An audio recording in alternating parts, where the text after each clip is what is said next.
Croatia rapid tournament में आज तीसरे राउंड में भारत के विश्व शतरंज चैंपियन डी गुकेश के सामने हैं।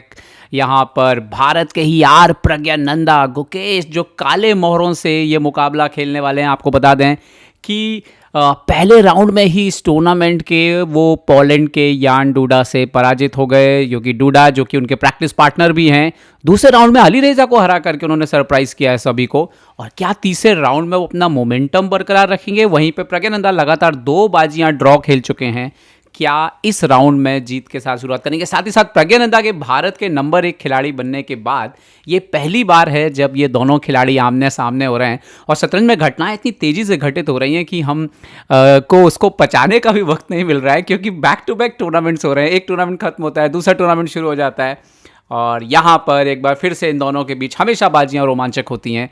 उम्मीद है कि ये बाजी भी जो है वो रोमांचक होगी और हम इसके गवाह बनेंगे। प्रज्ञानंदा क्या खेलेंगे? E4, D4, C4 क्या खेलेंगे प्रज्ञानंदा यहाँ पर? और गुकेश क्या रैपिड में अपनी छाप छोड़ पाएंगे? यहाँ पर हाथ मिलाते हुए दोनों खिलाड़ी। गुकेश ने घड़ी दबा दी है, देखते हैं प्रज्ञानंदा क्या खेल करके शुरुआत करते हैं। यहाँ पर E4, D4 या कुछ और आएगा, C4 आएगा। ओ घोड़ा बाहर आते हुए नाइट F3 से शुरुआत की है यहाँ पर प्रज्ञानंदा ने। गुकेश ने जवाब दिया है D5 खेल के, प्रज्ञानंदा खेलते हुए G3 सेटअप यहाँ पर, और बिशप G4 खेला है यहाँ पर। बिशप G2 क्या किंग्स इंडियन जैसा कुछ नजर आ रहा है यहाँ पर। C6 करके अपने स्ट्रक्चर को स्ट्रेंथ करते हुए S3 करके चुनौती दी है यहाँ पर घोड़े को, लेकिन घोड़ा पीछे हट गया है यहाँ पर। एंड नाउ D4 खेला है यहाँ पर, सॉरी ऊंट पीछे हटा और D4 खेल दिया यहाँ पर प्रज्ञानंदा ने। E6 आता हुआ यहाँ पर, तो स्ट्रक्चर अपना ट्राइंगल सेटअप ले लिया है यहाँ पर ओपनिंग में गुकेश ने, ज़्यादा रिस्क ना लेते हुए कैसल। और यहाँ पर देखिए ये जो बिशप है ये आउटसाइड द पॉन चेन है। ओके, यहाँ पर नाइट F6, तो C4 किया है यहाँ पर प्रज्ञानंदा ने। गुकेश खेलते हुए बिशप E7 नेचुरल डेवलपमेंट करते हुए अपने मोहरों को निकालते हुए नाइट C3 यहाँ पर बाहर आता हुआ प्रज्ञानंदा की ओर से।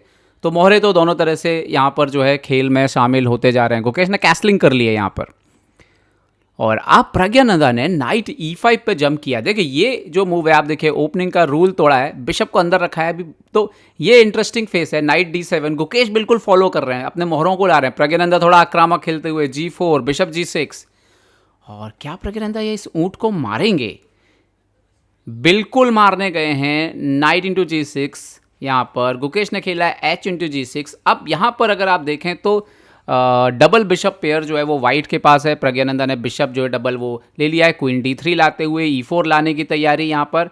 लेकिन एक चीज़ है जिसका कंपनसेशन गुकेश को होगा, हम कहेंगे कि ये जो किंग साइड एरिया है प्रज्ञानंदा का, वो हल्का सा कमज़ोर हुआ है। बिशप D6 लाते हुए राजा की तरफ देखता हुआ यहाँ पर रुक D1 यहाँ पर, और गुकेश ने खेला है रुक E8। अब गुकेश चाहते हैं कि कहीं से भी ये पॉन पुश हो जाए, क्योंकि अगर पोजीशन ओपन हो जाए तो थोड़ा सा राजा की तरफ जो है वो गड़बड़ियां हो सकती हैं। बिशप G5 आते हुए नाइट को पिन करते हुए घोड़े को यहाँ पर गुकेश ने खेल दिया क्वीन C7। अपना एक और सपोर्ट जो है वो सेंटर पे लाए हैं और घोड़े को जो है फिर से अनपिन कर लिया है, कोई दिक्कत ना रहे ताकि। तो यहाँ पर प्रज्ञानंदा देखते हैं क्या चाल ढूंढते हैं। बिशप D2, अच्छा यहाँ पर एक और चाल थी, बिशप F4 से एक्सचेंज करना चाहते थे बिशप, इसीलिए बिशप को पीछे खींच लिया है।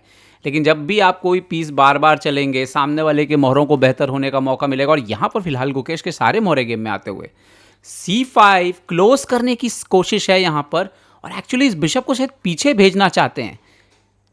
और गुकेश ने बिशप H2 चेक दिया है, वो बोल रहे हैं मैं यहीं रखूंगा। क्या आइडिया है यहाँ पर उनका। प्रज्ञानंदा किंग H1 हटते हुए, और यहां पर गुकेश ने क्या कमाल की चाल खेली है, क्योंकि आप ये मार नहीं सकते, इस डिस्कवर चेक से आपका वजीर मर जाएगा।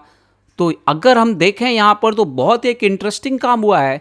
प्रज्ञानंदा ने E3 खेल के सपोर्ट किया है, लेकिन ये पोजीशन इंटरेस्ट बेटर लग रही। अब अपने घोड़े को इंप्रूव करते हुए इससे उनके हाथी बेहतर हो रहे हैं, ये घोड़ा ऊपर आ सकता है D4 पे और प्रेशर डालने के लिए। इंटरेस्टिंग होती हुई पोजीशन। प्रज्ञानंदा ने नाइट E2 खेला है, टाइम प्रज्ञानंदा का कम हो रहा है, 10 मिनट पीछे चल रहे हैं गुकेश से। यहाँ पर नाइट आता हुआ यहाँ पर E6 के स्क्वायर पर बिशप C3 खेला है प्रज्ञानंदा ने, उम्मीद में कि कभी वो बिशप जो है वो ओपन हो जाए। देखते हैं गुकेश कंटिन्यू कैसे करते हैं। गुकेश ने मारा है D4 का पॉन सेंटर पर, प्रज्ञानंदा बिशप से मारते हो, क्योंकि पॉन से मारते तो आपके बिशप का फ्यूचर अटक जाता। तो यही बेहतर है कि अपना एक बिशप पेयर में से जो है एक बिशप जो वो दे दिया जाए। खैर गुकेश ने बिशप E5 खेला है। तो यहाँ पर आप देखिए गुकेश के पास एडवांटेज जरूर आ चुका है। B4 प्रज्ञानंदा, देखिए अटैक ही बेस्ट डिफेंस है, तो गुकेश ने क्वीन साइड से रिस्पॉन्ड किया है, शायद इसकी इतनी ज़रूरत नहीं थी। क्या सेंटर पर एक्सचेंज उनको बेनिफिशियल रहता? खैर प्रज्ञानंदा जाने जाते हैं काउंटर अटैक क्रिएट करने के लिए, A3 किया है उन्होंने, और कहीं ना कहीं उनका आइडिया रहेगा रुक B1 वगैरह लाके A4 और B5 करके यहाँ से कुछ जगह बनाने का। रुक 8 गए हैं यहाँ पर गुकेश, और प्रज्ञानंदा रुक जो है वो वापस G1 पर आते हुए ज़रूरत पड़ने पर F1 की तरफ लौटेंगे। नाइट जाता हुआ गुकेश का D7, और यहाँ पर देखिए जिस तरह से गुकेश खेल रहे हैं, गुकेश फिलहाल क्वीन साइड थोड़ा सा फोकस कर रहे हैं, साफ है सेंटर की जगह क्वीन C3 आते हुए प्रज्ञानंदा, और एक तरह से दबाव डाल रहे हैं E5 के स्क्वायर पर, बिशप पर एक्सचेंजेस के लिए। खैर नाइट इंटू D4 मार दिया यहाँ पर फाइनली गुकेश ने। अब किससे मारेंगे? पॉन से मारेंगे तो एक बार फिर से खराब है, नाइट से ही मारना पड़ेगा। नाइट से मारते हुए यहाँ पे प्रज्ञानंदा, और इंटरेस्टिंग पोजीशन है, फेवर में है गुकेश के, क्योंकि टाइम बहुत कम है प्रज्ञानंदा के पास। बिशप पीछे खींचा है, नाइट के लिए जगह बनाते हुए शायद ऊपर आने की तैयारी रहेगी यहाँ पर गुकेश की। और रुक B1, वही आइडिया A4 B5 करने का। क्या गुकेश एक्सचेंज करेंगे B4 पे? नहीं, गुकेश ने नाइट E5 अपना प्लान कंटिन्यू किया है यहाँ पर, प्लान को कंटिन्यू करते हुए यहाँ पर, और B5 फाइनली पॉन को आगे बढ़ाया यहाँ पर गुकेश। नाइट C4 अपने प्लान को कंटिन्यू करते हुए, घोड़े को आगे लाते हुए प्रज्ञानंदा ने यहाँ पे खेला है A4 एक बार फिर से, और पोजीशन को थोड़ा ब्लॉक कर दिया। तो अब इससे क्या होगा कि ये जो हाथी है इसका काम यहाँ पे नहीं रह गया। अब ये हाथी का काम जो है यहाँ पे नहीं रह जाता है। रुके C8 खेल दिया गुकेश ने इसीलिए, और प्रज्ञानंदा ने खेला है क्वीन D3, क्वीन E7 आते हुए गुकेश। नज़र इस पे आधे पर है और इसको बचाना थोड़ा मुश्किल ही है। ये क्या मर गया पॉन? लग तो रहा है पॉन इंटू C6, यहाँ पर पॉन इंटू C6, रुक C1 आए हैं यहाँ पर, लेकिन क्या यहाँ पर ये पॉन मर चुका है? यस, क्वीन इंटू C5 यहाँ पर आते हुए, और डेफिनेटली यहाँ पर पॉन डाउन हो गए हैं प्रज्ञानंदा। और नाइट इंटू C6 यहां पर बड़ा प्लंडर मारा है। क्या यहां पर भूल गए हैं वो गुकेश के घोड़े की एक चाल? शायद ऐसा लग रहा है, पूरा मोहरा दे दिया यहां पर प्रज्ञानंदा ने। समय का दबाव था 30 सेकंड, 9 सेकंड कुछ बचे हुए थे, 15 सेकंड के आसपास मेरे ख्याल से, और शायद उसी में गड़बड़ी हुई है। क्वीन इंटू C6, और यहां पे प्रॉब्लम यह है कि जब बिशप इंटू D5 आएगा तो नाइट E5 आ रहा है यहां पर।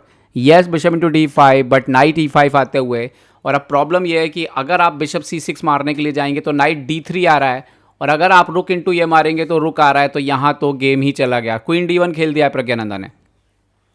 अब गुकेश को अपने ऊँट को सही जगह रखना है, सॉरी वजीर को उन्होंने रख लिया है D7 पर, और फिलहाल ये भी काम नहीं कर रहा है क्योंकि क्वीन से ही मार देंगे। सो रुक इंटू C8, यहाँ पर रुक इंटू C8 मारते हुए गुकेश, और फिलहाल अब एक यहाँ पर आप कह सकते हो कि खेल अपने आखिरी चरण पर है। अगर गुकेश यहाँ पर संभाल के ले जाएंगे तो जीत जाएंगे बाजी। खेला है यहाँ पर F4, घोड़े पर अटैक किया है, बट मुझे नहीं लगता कि खेल में कुछ बचा हुआ है। गुकेश अपना घोड़ा बचा लेंगे, और उसके बाद पूरा पीस डाउन है यहाँ पर, पूरे के पूरे पीस डाउन है यहाँ पर प्रज्ञानंदा। नाइट C6 खेला है उन्होंने यहाँ पर, G5 खेलते हुए एक बार फिर से, बट देखते हैं गुकेश की अगली चाल क्या आएगी।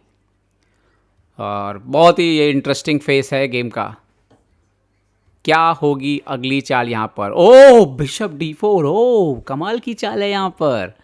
यहाँ पर देख सकते हो आप ये मारेंगे अगर तो आपका बिशप मर रहा है, और अगर आप ये मारने के लिए जाएंगे तो पहले बिशप E3 चेक आ जाएगा, फिर क्वीन एक्सचेंज, और फिर बिशप मार लेंगे। तो पीस अप थे यहाँ पर गुकेश, और एक शानदार जीत के साथ उन्होंने लगातार दूसरी जीत के साथ शुरुआत की। प्रज्ञानंदा बेहद नाराज नजर आए अपने इस प्रदर्शन के बाद। तो दुनिया के नंबर 4 खिलाड़ी, नंबर 6 खिलाड़ी आमने सामने, लेकिन नंबर 6 वाला जो है वो विश्व चैंपियन है, और इस मुकाबले में जीतने में कामयाब रहा है।